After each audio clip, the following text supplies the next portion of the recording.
Praise the Lord. यीशु सहाय। आज का विषय हमारा शोकितों को शांति प्राप्त हो। शोकितों को शांति प्राप्त हो। रोमी की पुस्तक में हम पाते हैं, रोमियो 8:6 में हमें मिलता है, शरीर पर मन लगाना तो मृत्यु है, परंतु आत्मा पर मन लगाना जीवन और शांति है। जीवन और शांति है। मैं फिर से पढ़ूंगी। रोमियो 8 अध्याय उसका 6 पद में हमें मिलता है, शरीर पर मन लगाना तो मृत्यु है, परंतु आत्मा पर मन लगाना जीवन और शांति है। परमेश्वर चाहता है कि हम अपनी शांति को जो हमें परमेश्वर के द्वारा प्राप्त हुई है उसकी हिफाजत करें। उसकी हिफाजत हमें करनी है और अपनी शांति को शांत बनाए रखने के लिए हमें आत्मा पर मन लगाए रखने की आवश्यकता है, जैसा वचन कहता है। अपनी शांति को बनाए रखने के लिए हमें आत्मा पर मन लगाए रखने की आवश्यकता है। हिब्रू शब्द में हमें शालोम एक शब्द मिलता है जिसका अनुवाद है शांति। प्रेरित पौलुस अपनी चिट्ठी लिखते समय, अपने पत्र को लिखते समय कई बार शांति शब्द का उपयोग करते हुए वो कहता है कि हमारे पिता परमेश्वर और प्रभु यीशु मसीह की ओर से तुम्हें अनुग्रह और शांति मिले। प्रेरित पौलुस कई बार पत्र लिखते समय इस बात को कहता है, हमारे पिता परमेश्वर और प्रभु यीशु मसीह की ओर से तुम्हें अनुग्रह और शांति मिले। मुझे ऐसा प्रतीत होता है कि ये कोई साधारण अनुग्रह और शांति के शब्द नहीं थे। जब तक परमेश्वर का अनुग्रह ना हो, जब तक परमेश्वर का अनुग्रह ना हो, शांति का अनुभव हम नहीं कर सकते। जब तक परमेश्वर का अनुग्रह ना हो, क्योंकि सच्ची शांति तब शुरू होती है जब हम पूरी तरह से अपने परमेश्वर के अनुग्रह को स्वीकार करते हैं। हम उसके अनुग्रह को स्वीकार करते हैं। हमें जानना चाहिए कि परमेश्वर की अनुग्रह हमारे जीवन में कैसी है और कब होती है और कैसे मिलती है और हम कैसे आज उसके अनुग्रह में अपने जीवन को बिता रहे हैं। इस बात को हमें स्वीकार करने की आवश्यकता है, तब हम उस शांति की बातों को समझ सकते हैं। अतः परमेश्वर की अनुग्रह में जीवन जीना, उसकी अनुग्रह तभी उसकी अनुग्रह को समझा जा सकता है। जब हम परमेश्वर के अनुग्रह में जीवन जीने लगते हैं, तब हम उसके अनुग्रह को समझ सकते हैं। हम मसीहियों के जीवन में यदि पवित्र आत्मा वास करती है, हम मसीहियों के जीवन में यदि पवित्र आत्मा वास करती है, लोग कहते हैं पवित्र आत्मा सब मसीहियों के जीवन में है, बेशक है, लेकिन जब हम उस पवित्र आत्मा को स्वीकार करते हैं, जब हम उस पर भरोसा करते हैं, हम कह सकते हैं कि हमारे जीवन में पवित्र आत्मा है, तब क्या होता है कि प्रभु यीशु के बिना जीवन जीने वाले लोग, प्रभु यीशु के बिना जो जीवन बिताने वाले लोग होते हैं, उनकी अपेक्षा हमें परमेश्वर की शांति को हम अनुभव कर सकते हैं। और ये संभव है कि हम उन लोगों के बिना जो परमेश्वर को नहीं जानते हैं, लेकिन पवित्र आत्मा के द्वारा हम परमेश्वर की उस शांति को हम अपने जीवन में महसूस कर सकते हैं। किसी भी विपरीत परिस्थिति में उसकी शांति हमारे जीवन में बनी रहती है, क्योंकि पवित्र आत्मा हमारे जीवन में वास करता है। वो हमें गाइड करता है, हमें अशांत होने नहीं देता, हमें वचनों के द्वारा वो दृढ़ करता जाता है, और इसलिए हमारे अंदर में अशांति की बातें नहीं आती है, और यदि आती भी है तो पल भर में समाप्त हो जाती है।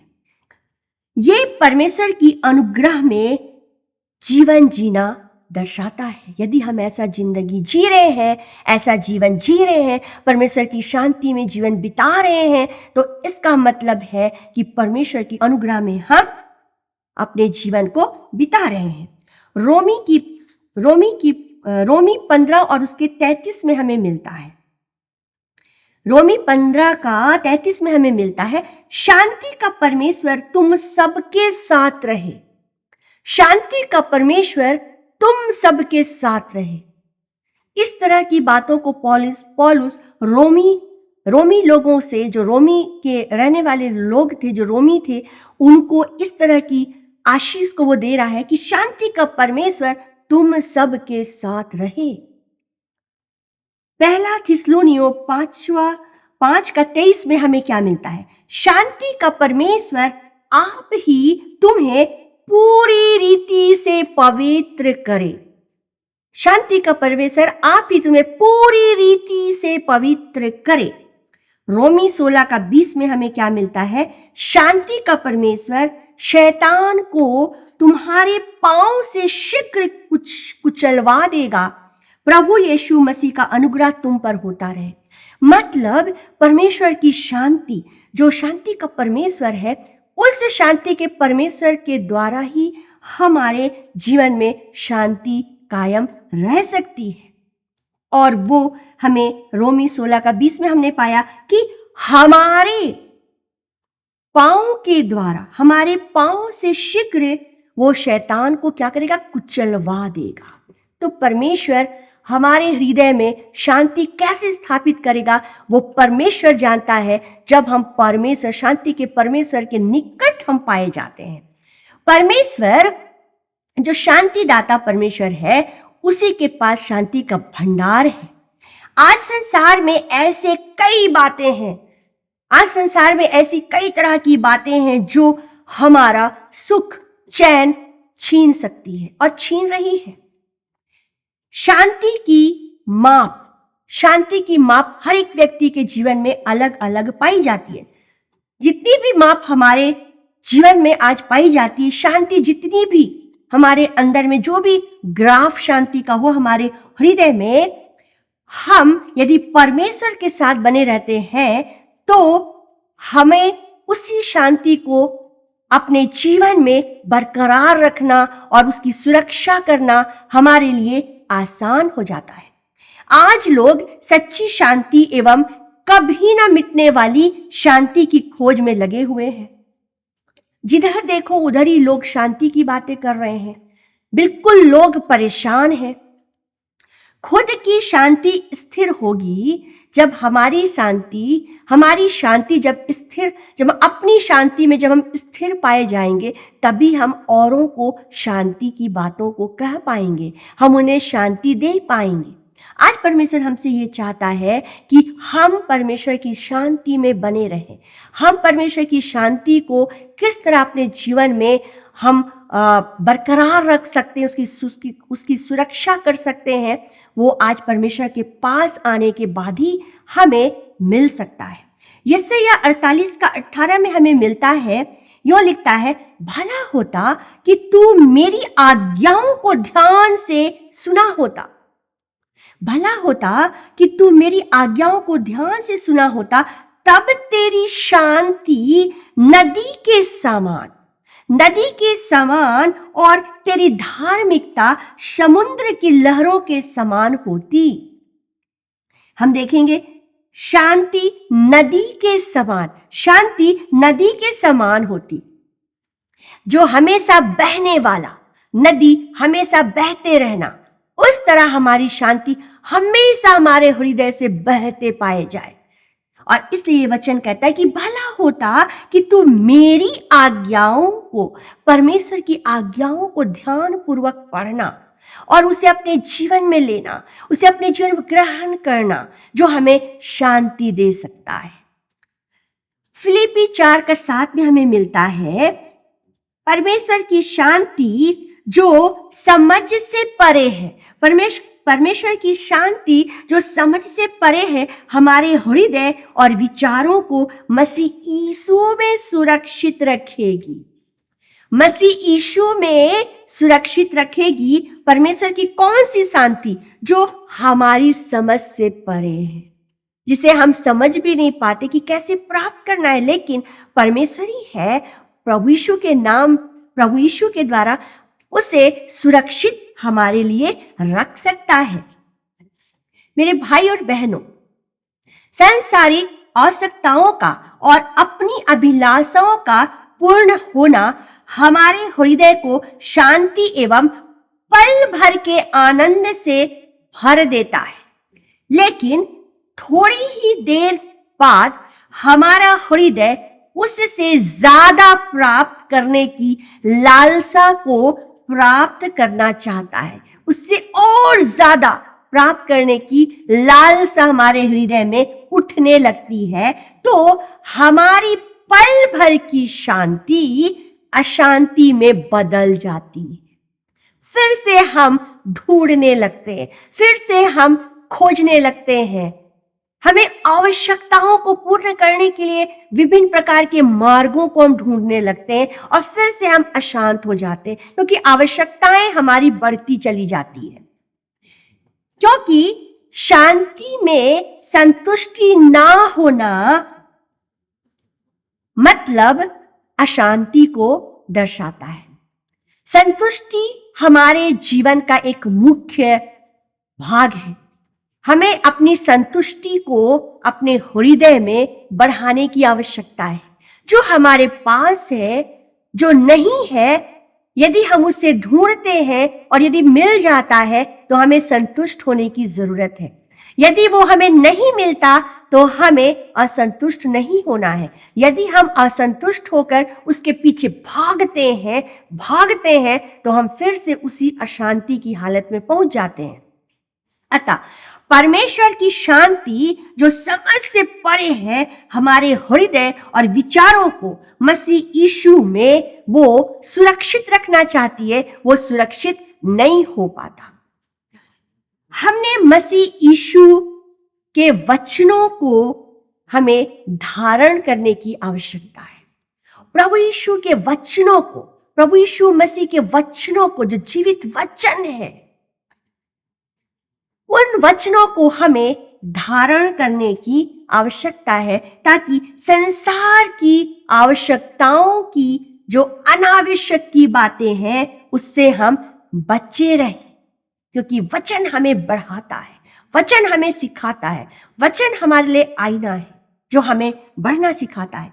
वचनों में हम जितना डूबते चले जाएंगे उतनी ही शांति हमारे हृदय में जगह बनाती चली जाएगी।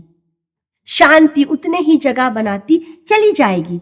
वचन तो पूरी बाइबल में लिखी हुई है और पूरी बाइबल में पूरे वचनों को यदि हम पढ़ें, हर एक वचन शांति की बातों को बतलाता है। लेकिन कुछ वचनों को हमें ध्यान देने की आवश्यकता है जो प्रभु ने दिया है। रोमी 12:18 में यूं लिखता है, प्रेरित पौलुस रोमी वासियों से कहता है, जहां तक तुमसे बन पड़े सबके साथ यथासंभव शांति पूर्वक रहो। ये एक हमारे लिए बहुत सुंदर उपाय है जो प्रभु की ओर से है। हम शांति में कैसे बने रह सकते हैं? प्रेरित पौलुस रोमी वासियों से क्या कहता है? जहां तक तुमसे बन पड़े, जहां तक संभव हो सके, जहां तक हमसे बन पड़ता है, कोशिश करना है, जहां तक बन पड़ता, हमारी कोशिश में हमें जहां तक बन पड़ता है, में क्या करना है? सबके साथ यथासंभव शांति पूर्वक रहना है, तो हमारे हृदय में शांति कायम रहेगी। मरकुस 9:50 में क्या लिखता है? नमक अच्छा है, वहां लिखता है नमक अच्छा है, अपने में नमक रखो। नमक अच्छा है, अपने में नमक रखो और आपस में मेल मिलाप से रहो। यदि नमक अपनी नमकीन को छोड़ जाए तो फिर नमक किससे नमकीन किया जाएगा? तो आज यदि हम नमकीन है, हम नमक है हमारे अंदर, हम नमकीन पाए जाते हैं, तो यहाँ लिखता है कि नमक रखो और आपस में मेल मिलाप से रहो। और फिर रोमी का 14 अध्याय का 19 पद में क्या लिखता है? इसलिए हम उन बातों में संलग्न रहें। कौन सी बातों में हम संलग्न रहें? जिनसे मेल मिलाप होता है। जब मेल मिलाप होता है, हमारे मन में शांति बनी रहती है, हमारा मन शांति से भरा रहता है तथा एक दूसरे के जीवन का निर्माण होता है। कितनी सुंदर भली बात जो आज रोमी की पत्री में पौलुस 14 का 19 में बतलाता है। इसलिए हम उन बातों में संलग्न रहें जिनसे मेल मिलाप होता है तथा एक दूसरे के जीवन का निर्माण होता है। हम निर्माण करते हैं, शांति बनाए रखकर हम एक दूसरे के जीवन को निर्माण करते हैं। हम फिलिपी 4 का 12 में यूं लिखता है, शांति बनाए रखने के लिए मन में दीन और नम्र होना बेहद जरूरी है, बेहद जरूरी है। और ये फिलिपी 4 का 12 में हमें मिलता है, जो हमारा अंतिम वचन है। यहाँ यो लिखता है कि शांति बनाए रखने के लिए मन में दीन और नम्र होना बेहद जरूरी है, ताकि वो शांति जो प्रभु ने आज हमें दिया है वो हम सुरक्षित रख सके, हम उसकी हिफाजत कर सके और उसके द्वारा हम अपने जीवन को और सुंदर सुचारू रूप में पवित्र आत्मा की अगुवाई में, आत्मिकता में हम आगे बढ़ते चले जाएं। Praise the Lord. प्रभु इन वचन के द्वारा आप सबको बहुत आशीष दे।